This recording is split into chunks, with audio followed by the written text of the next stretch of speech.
नमस्कार दोस्तों, स्वागत है आपका हमारे YouTube चैनल द अर्थ में। दोस्तों आज बात करते हैं अपन अगले चैप्टर संसाधनों का वर्गीकरण, संरक्षण एवं सतत पोषणीयता के बारे में। दोस्तों संसाधन के बारे में अपन ने पीछे भी बात की थी, एक बार फिर से अपन संसाधनों की बात कर लेते हैं, संसाधनों के वर्गीकरण की बात कर लेते हैं। दोस्तों अगर आपको हमारा वीडियो पसंद आए तो ज्यादा से ज्यादा लाइक, शेयर तथा सब्सक्राइब जरूर कीजिए। दोस्तों संसाधन किसे कहते हैं? सबसे पहले बात अपनी आती है संसाधन की कि संसाधन क्या होता है। तो दोस्तों संसाधन मनुष्य द्वारा अपनी आवश्यकताओं की पूर्ति करने के लिए जिन भी वस्तुओं का उपयोग किया जाता है क्या कहलाती है? संसाधन कहलाती है।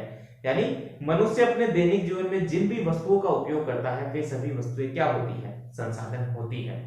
तो दोस्तों कोई वस्तु संसाधन है या नहीं है, इन बातों के बारे में अपन अध्ययन करते हैं कि कौन सी वस्तु संसाधन है, कौन सी वस्तु संसाधन नहीं है, या किसे संसाधन कह सकते हैं, किस वस्तु को संसाधन की श्रेणी में नहीं रख सकते, इसके बारे में अपन बात। कोई वस्तु संसाधन तब कहलाती है जब उस वस्तु का उपयोग क्या हो? संभव हो। सबसे पहली बात, उस वस्तु का उपयोग संभव होना चाहिए, मतलब मनुष्य द्वारा वह वस्तु उपयोग में ली जानी चाहिए, मनुष्य के उपयोग योग्य होनी चाहिए, तभी वह वस्तु क्या कहलाती है? संसाधन कहलाती है। दूसरी बात है वस्तु का रूपांतरण अधिक मूल्यवान तथा उपयोगी वस्तु के रूप में किया जा सके, यानी उस वस्तु को काट छाट करके या उस वस्तु का रूप परिवर्तित करके उसको अधिक मूल्यवान और उपयोगी बनाया जा सके, तो वह वस्तु क्या कहलाती है? संसाधन कहलाती है, या संसाधनों की श्रेणी में उसको लेते हैं।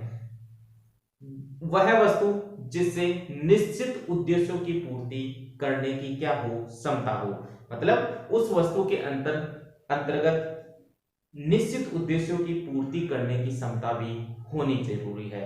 मानव द्वारा क्या होनी चाहिए? उपयोग योग्य होनी चाहिए। संसाधन के रूप में पोषणीयता विकास करने के लिए आवश्यक पूंजी भी वह वस्तु होनी चाहिए। तो ये सभी जो बातें हैं वे सभी बातें बताती है कि कोई वस्तु संसाधन है या नहीं है।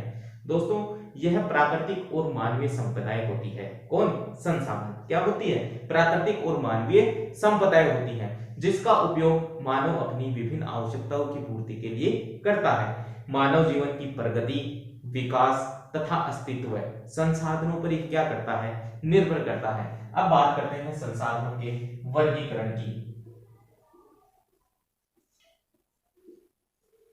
संसाधनों के वर्गीकरण की दोस्तों संसाधनों को विभिन्न आधारों पर 4 भागों में बांटा गया है।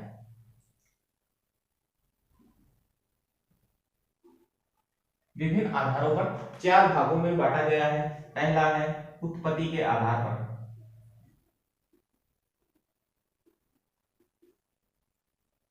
उत्पत्ति के आधार पर दोस्तों उत्पत्ति के आधार पर संसाधनों को 2 भागों में बांटा गया है, जैविक संसाधन और अजैविक संसाधन।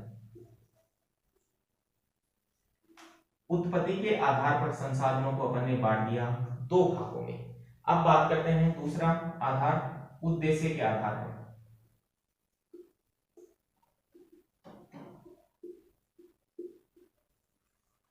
उद्देश्य के आधार पर दोस्तों उद्देश्य के आधार पर 2 भागों में बांटा गया है, ऊर्जा संसाधन और गैर ऊर्जा संसाधन। ऊर्जा संसाधन तथा गैर ऊर्जा संसाधन। उद्देश्य के आधार पर 2 भागों में बांट दिया, ऊर्जा संसाधन और गैर ऊर्जा संसाधन। ऊर्जा संसाधन को दोस्तों वापस 2 भागों में बांटते हैं, परंपरागत और गैर परंपरागत। परंपरागत और गैर परंपरागत। उद्देश्य के आधार पर 2 प्रकार, ऊर्जा संसाधन और गैर ऊर्जा संसाधन। ऊर्जा संसाधन को 2 भागों में बांट दिया, परंपरागत और गैर परंपरागत। अब बात करते हैं उपयोग की निरंतरता के आधार पर। तीसरा आधार है उपयोग की निरंतरता के आधार पर संसाधनों का वर्गीकरण। तो उपयोग की निरंतरता के आधार पर संसाधनों को 2 भागों में बांटा गया है, नव्यकरणीय और अनव्यकरणीय। नव्यकरणीय और दूसरा है अनव्यकरणीय। नव्यकरणीय और अनव्यकरणीय। अनव्यकरणीय को समाप्य भी बोल सकते हैं और इसे असमाप्य भी बोल सकते हैं। जो कभी समाप्त नहीं होते असमाप्य, जो समाप्त हो जाते हैं समाप्य। तीसरा है दोस्तों स्वामित्व के आधार पर, चौथा है स्वामित्व के आधार पर। स्वामित्व के आधार पर आपको पता है 3 प्रकार के होते हैं, व्यक्तिगत, राष्ट्रीय और अंतरराष्ट्रीय। व्यक्तिगत, राष्ट्रीय और अंतरराष्ट्रीय। तो दोस्तों संसाधनों का वर्गीकरण अपन ने 4 आधारों पर किया है, उत्पत्ति के आधार पर, उद्देश्यों के आधार पर, उपयोग की निरंतरता के आधार पर तथा स्वामित्व के आधार पर। अपन ने उत्पत्ति के आधार पर संसाधनों को 2 भागों में बांटा है, जैविक संसाधन तथा अजैविक संसाधन। उद्देश्यों के आधार पर भी 2 भागों में बांटा है, ऊर्जा संसाधन तथा गैर ऊर्जा संसाधन। ऊर्जा संसाधनों को 2 भागों में बांट दिया, परंपरागत और गैर परंपरागत। फिर तीसरा आधार है उपयोग की निरंतरता के आधार पर 2 भागों में, नव्यकरणीय या असमाप्य, अनव्यकरणीय या समाप्य। फिर स्वामित्व के आधार पर 3 भागों में बांट दिया, व्यक्तिगत, राष्ट्रीय तथा अंतरराष्ट्रीय। तो यह है संसाधनों का वर्गीकरण। उत्पत्ति के आधार पर संसाधनों की, दोस्तों उत्पत्ति के आधार पर संसाधनों को 2 भागों में बांटा है, जैविक संसाधन तथा अजैविक संसाधन। दोस्तों जैविक संसाधन कौन से होते हैं? वे सभी प्रकार के जैविक घटक जैसे मानव, पशु पक्षी, जीव जंतु, चारागाह, वनस्पति आदि सभी से संबंधित जो भी संसाधन होते हैं वे कौन से संसाधन होते हैं? जैविक संसाधन होते हैं, जिनकी उत्पत्ति कहां से हुई है? जैव जगत से हुई है। कौन से जगत से हुई है? जैव जगत से उनकी उत्पत्ति हुई है। तो किस प्रकार से परिभाषित करेंगे?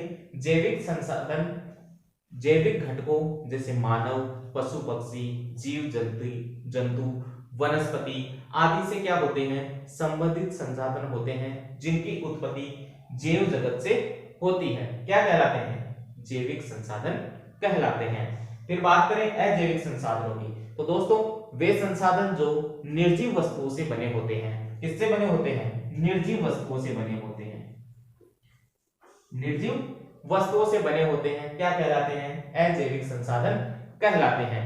जो जैसे चट्टान, धातुएं, भूमि, मिट्टी, पवन, जल सभी कैसे संसाधन है? अजैविक संसाधन है। यानी जितने भी निर्जीव जो वस्तुएं हैं उनसे निर्मित संसाधन होते हैं, अजैविक संसाधनों की श्रेणी में उनको रखा जाता है। जैसे चट्टानें, धातुएं, भूमि, मिट्टी, पवन, जल आदि, ये सभी क्या है? अजैविक संसाधन है।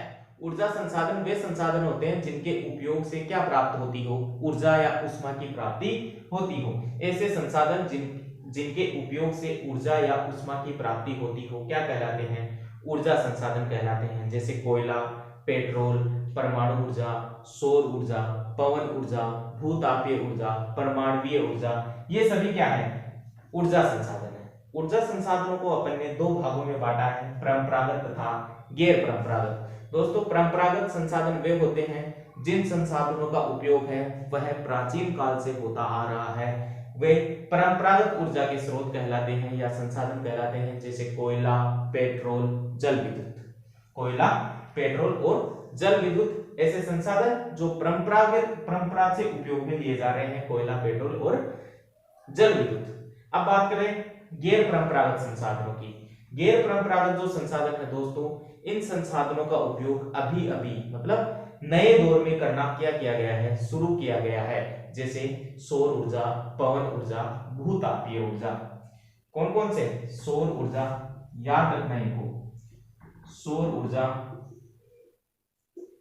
पवन ऊर्जा, भूतापीय ऊर्जा। परंपरागत के कौन से थे? कोयला, पेट्रोलियम और जल विद्युत। कई बार छोटा क्वेश्चन पूछ लेता है कि नहीं 2 परंपरागत ऊर्जा संसाधनों के नाम लिखो तो कोयला, पेट्रोलियम और जल विद्युत। गैर परंपरागत में सौर ऊर्जा, पवन ऊर्जा और भूतापीय करते हैं गैर ऊर्जा संसाधनों की। दोस्तों गैर ऊर्जा संसाधन वे संसाधन होते हैं जिनका उपयोग कच्चे माल और निर्माण उद्योगों में किया जाता है। किसमें किया जाता है? ऐसे संसाधन जिनका उपयोग कच्चे माल के रूप में और निर्माण उद्योगों में या उद्योगों में किया जाता है, गैर ऊर्जा संसाधन कहलाते हैं। जैसे लोहा, सोना, चांदी, एल्यूमीनियम तथा तांबा। क्या? लोहा, सोना, चांदी, लोहा, सोना, चांदी, एल्यूमीनियम सभी क्या है? गैर ऊर्जा संसाधन है जिनका उपयोग कच्चे माल के रूप में निर्माण उद्योगों में किया जाता हो, गैर ऊर्जा के संसाधन कहलाते हैं। अब बात करते हैं उपयोग की निरंतरता के आधार पर। दो भागों में बांटा है, नव्यकरणीय या असमाप्य, अनव्यकरणीय या समाप्य। तो बात करते हैं नव्यकरणीय के बारे में। तो दोस्तों नव्यकरणीय संसाधन वे संसाधन होते हैं जिनका एक बार उपयोग करने के बाद पुनः उपयोग संभव हो। एक बार उपयोग करने के बाद पुनः उपयोग संभव हो या पुनः उपयोग किया जा सकता हो, नव्यकरणीय या असमाप्य संसाधन या असीमित संसाधन कहलाते हैं। जैसे मानव, पशु, वन, सौर ऊर्जा, पवन ऊर्जा। एक बार उपयोग करने के बाद इनका दोबारा उपयोग किया जाना क्या है? संभव है। कैसे संसाधन कहलाते हैं? नव्यकरणीय संसाधन कहलाते हैं। बात करते हैं अनव्यकरणीय संसाधनों की। तो दोस्तों ऐसे संसाधन जिनका एक बार उपयोग होने के बाद पुनः उपयोग संभव नहीं है या दोबारा उपयोग किया जाना संभव नहीं है, अनव्यकरणीय या समाप्य या सीमित संसाधन कहलाते हैं। जैसे कोयला एक बार उपयोग होने के बाद दोबारा उपयोग में नहीं लिया जा सकता। पेट्रोलियम एक बार उपयोग लेने के बाद दोबारा उपयोग में नहीं। गाड़ी में अपन ने पेट्रोल डाला, दूर तक चले गए, पेट्रोल खत्म हुआ, क्या उसको वापस प्राप्त कर सकते हैं? नहीं।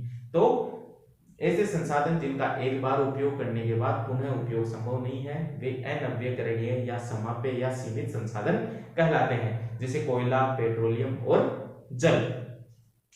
तो ये था उपयोग की निरंतरता के आधार पर। अगला है स्वामित्व के आधार पर। दोस्तों स्वामित्व के आधार पर अपन ने तीन भागों में संसाधनों को बांटा है, व्यक्तिगत, राष्ट्रीय तथा अंतरराष्ट्रीय। व्यक्तिगत वे संसाधन होते हैं जिन पर किसी व्यक्ति विशेष या किसी संस्था का क्या होता है? अधिकार होता है, व्यक्तिगत संसाधन कहलाते हैं। जैसे मकान, भूमि यानी जमीन।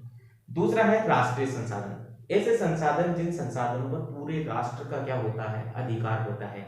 जैसे जनसंख्या, खनिज, वन, जल, पवन, सौर ऊर्जा आदि।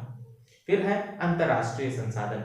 दोस्तों ऐसे संसाधन जिन संसाधनों पर पूरे विश्व के अधिकार होता हो, पूरे विश्व का अधिकार होता हो, अंतरराष्ट्रीय या विश्व संसाधन कहलाते हैं। जो मानव की समृद्धि, उत्पत्ति और उन्नति और कल्याण के लिए क्या होते हैं? उपयोगी होते हैं या कल्याणकारी होते हैं। जैसे समस्त संसाधन और अजैविक संसाधन। समस्त जैविक और अजैविक संसाधनों को अंतरराष्ट्रीय संसाधनोों की श्रेणी में रखा जाता है। तो दोस्तों इस प्रकार अपन ने पढ़ा संसाधन और संसाधनों का वर्गीकरण। आगे अपन बात करेंगे संसाधन संरक्षण के बारे में। आज के लिए इतना ही। तो दोस्तों अगर आपको हमारा वीडियो पसंद आए तो ज्यादा से ज्यादा लाइक, शेयर तथा सब्सक्राइब जरूर कीजिए।